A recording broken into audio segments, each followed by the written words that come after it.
Hi mga Koni, for today's vlog nga guys ay ating day in my life tayo. Sobrang na-miss ko mag day in my life.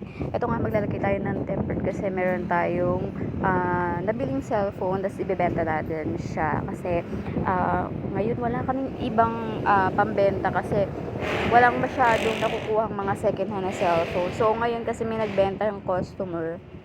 So, ang gagawin ko guys is lalagyan ko siya ng tempered ng case at i-display natin to para meron tayong mabenta ngayon. Kasi ang dami talaga naghahanap talaga ng mga second hand. Lalo na yung mga construction worker dito malapit sa amin guys. Is ang daming naghahanap ng mga second hand na cellphone na mura lang.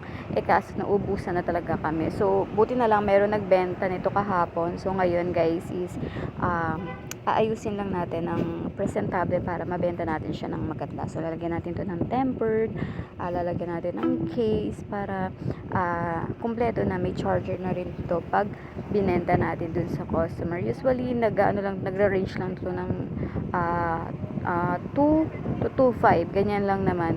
Depende yan sa RAM nung cellphone na ibenta namin, guys. So, ayan. And para dagdag kita natin kasi talagang ang pinambebenta lang talaga namin ngayon is mga dikipad. So, syempre mga nag-upgrade na rin ang mga tao, no? So, gusto na nila mga touchscreen. So, ayan.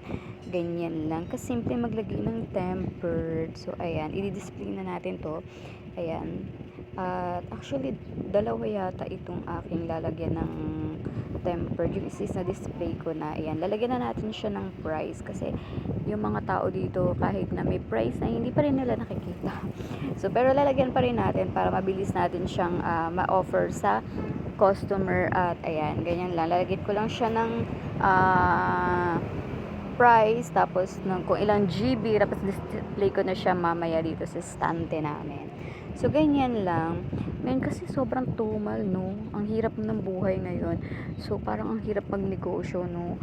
Sobrang tumal talaga. Dati na, ang kita namin talaga, accessories pa lang talagang paldo na. Ngayon, guys, naku po, pahirapan ang kumita ng 1,000 ngayon dito sa amin. Lalo na yung pwesto namin is malayo siya sa kanto. So, hindi siya yung, dati kasi maraming walk-in kami guys, kasi malapit kami sa sakayan. Pero ngayon guys, is nalipat kami sa gasolinahan. Sobrang tumal guys. Ayan.